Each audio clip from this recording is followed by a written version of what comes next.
Olá, tudo bem? Aqui estamos para mais uma reflexão, mais um comentário sobre um texto da Palavra de Deus.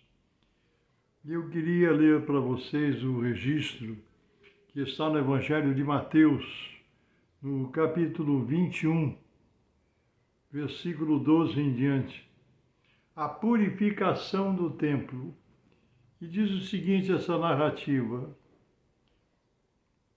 Entrou Jesus no templo de Deus e expulsou todos os que vendiam e compravam no templo, e derrubou a mesa dos cambistas e as cadeiras dos que vendiam pombas, e disse-lhes: Está escrito, a minha casa será chamada casa de oração, mas vós a tendes convertido em covil de ladrões.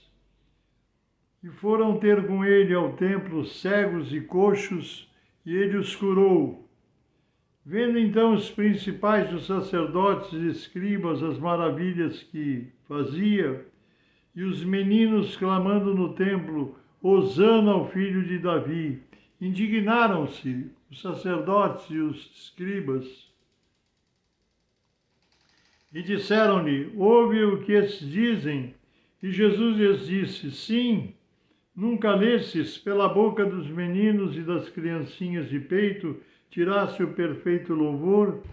E deixando-o, saiu da cidade para Betânia e ali passou a noite. Interessante que, se nós fizermos uma análise das narrativas da vida de Jesus, eu acho que o único momento que Jesus mostrou ira, indignação, revolta, foi esse momento da purificação do templo. Jesus não se revoltou quando ele foi preso no jardim do Getsemane.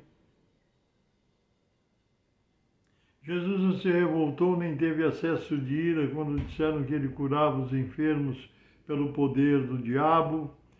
Jesus não se revoltou nunca. A única atitude assim de revolta de Jesus foi nesse momento em que ele chega no templo, encontra os cambistas, né? E os que vendiam aves, animais para o sacrifício, né? E Jesus teve um ímpeto de revolta contra aquilo, né? Virou a mesa dos cambistas, jogou tudo pelo chão, expulsou, virou as cadeiras dos que negociavam, né? E Jesus teve um momento de ira santa nesse instante, né? Por quê? Porque ali o templo era um local dedicado a buscar a presença de Deus. Era um local dedicado para as pessoas terem um encontro espiritual com Deus. As pessoas podiam trazer os seus animais para sacrifício, as suas ofertas, poderiam trazer dos lugares de onde procediam, né? Mas aí vem a facilidade, os comerciantes viram que seria uma boa oportunidade de negociar, facilitando a vida. A pessoa vinha, não precisava trazer animal nem nada, encontrava ali na porta do templo, né, para fazer negócio, e essas pessoas, esses comerciantes negociavam, se aproveitando de uma situação, se aproveitando de uma circunstância, né? E aquilo desagradou Jesus, que eles estavam se valendo do nome de Deus, das coisas espirituais, para fazer negócio, para oferir lucros, né? Isso desagradou muito a Jesus, né? Eu estava pensando e meditando, se Jesus viesse hoje à Terra, né, em vida humana como ele teve no passado, e ele passasse não no templo, porque não temos mais a época do templo, dos sacrifícios, né? Mas se ele fosse ver como estão acontecendo as coisas nas diversas comunidades, como seria? Eu fiquei pensando, né? Será que há pessoas que fazem do nome de Deus, do nome de Jesus, negócio? Será que tem pessoas que estão fazendo do Evangelho, da pregação do Evangelho, oportunidade para ganhar dinheiro? Eu fico pensando que Jesus andou quilômetros e quilômetros de distância a pé, porque naquela época ele não dispunha dos recursos que nós temos hoje, né? de carro, avião e outras locomoções. Jesus só andou a pé, acompanhado pelos seus discípulos, pelo grupo que o cercava. Ele andou quilômetros e quilômetros e quilômetros. Jesus não foi favorecido por nenhuma situação melhor do que aquela que ele enfrentou quando esteve nessa terra. Mas se Jesus passasse por aqui hoje e fosse visitando comunidade por comunidade, ministério por ministério, e olhando as coisas que estão acontecendo, será que ele encontraria tudo de acordo com a vontade dele? Porque os olhos de Deus estão sobre bons e maus, né? Será que Jesus aprovaria tudo que se vê hoje acontecendo nos diversos grupos evangélicos, nos diversos grupos religiosos que usam o nome de Deus, que proferem o nome de Jesus Cristo, que anunciam o Evangelho? Será que de forma honesta, de forma correta? Eu quero dizer para você que Jesus está vivo e ele está passando, como nós lemos no livro de Apocalipse, onde ele passou o recado, a mensagem para as 7 igrejas da Ásia, né? Todas aquelas igrejas onde ele viu coisas corretas e desacertos, né? Fez alguns elogios, mas fez algumas observações também e algumas condenações. Tenho contra ti, né? Então, Jesus observa a sua igreja, Jesus observa o comportamento do seu povo e dos seus servos. Por isso é importante nós lembrarmos que ninguém vai usar o nome de Deus em vão, ninguém vai se prevalecer do nome de Jesus Cristo, do anúncio do Evangelho, essa palavra santa que contém a Bíblia Sagrada anunciando os caminhos da salvação, o nome precioso de Jesus, para oferir lucros, para adquirir vantagens, para prosperar financeiramente. Não, nós precisamos ver como estamos agindo, porque Jesus está vendo. O dono da igreja observa.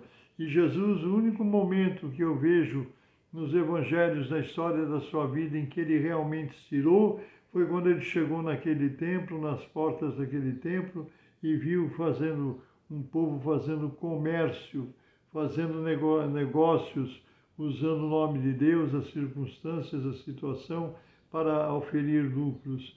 Isso não agrada a Deus. Nós precisamos ter consciência de que as coisas de Deus são santas, né? As coisas de Deus são preciosas. Então, que Deus nos ajude, que Deus nos oriente, que Deus abençoe as comunidades, os grupos religiosos que se espalham por toda a face da terra, daqueles que pregam com verdade, com sinceridade a palavra de Deus, não visando através da pregação do Evangelho, através do nome santíssimo de Jesus, através do nome de Deus, através da presença do Espírito Santo, usar de meios, de artifícios para oferir lucros ou prosperar financeiramente. Que possa haver no nosso coração o desejo de ganhar almas para Jesus, levar as vidas dos que sofrem a mensagem do Evangelho, a mensagem da salvação. Era isso que eu queria compartilhar com você nessa oportunidade, falando da purificação do templo. Que nesses dias de hoje, nós possamos, cada um de nós, sermos conscientes de que Jesus zela pela sua igreja, zela pela sua obra. Amém? E agora nós vamos orar por você, pela sua família, pelos seus negócios, pelas suas necessidades. Por isso, se você tem uma necessidade, vamos orar, vamos buscar a face de Deus em oração, em nome do Senhor Jesus. Amém?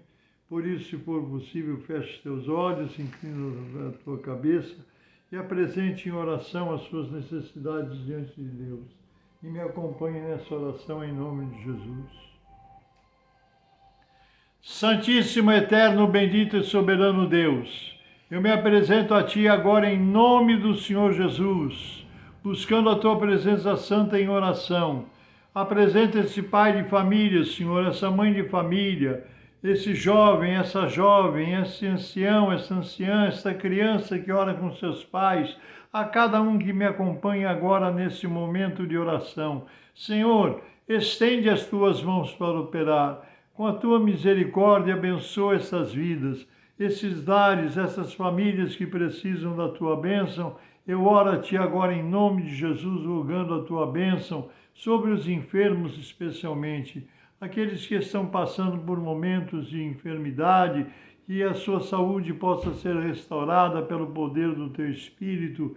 Em nome de Jesus eu te rogo. Mas abençoa cada vida, solucionando problemas, dando a tua bênção. Em nome de Jesus eu te peço, pelo poder do teu Espírito e para a honra e glória do teu nome e do teu santo reino. Amém, Jesus. Amém. Amém. Creia. Jesus diz assim, se você pode crer, tudo é possível àquele que crê. Então vamos crer na oração, no poder da oração, no nosso clamor, porque Deus é vivo, é real, e Deus zela pela sua igreja. Jesus zela pelo seu povo e observa tudo o que acontece nas nossas vidas, nas nossas comunidades. Que Deus te abençoe, que Deus te guarde. Um grande abraço. Eu sou o pastor Paulo Ivair Espera, pertenço ao Ministério Cristão Alfa e Ômega, que se localiza em Alphaville, Barueri, São Paulo. Deus te abençoe, mais uma vez um grande abraço e nos permitindo Deus, até a próxima.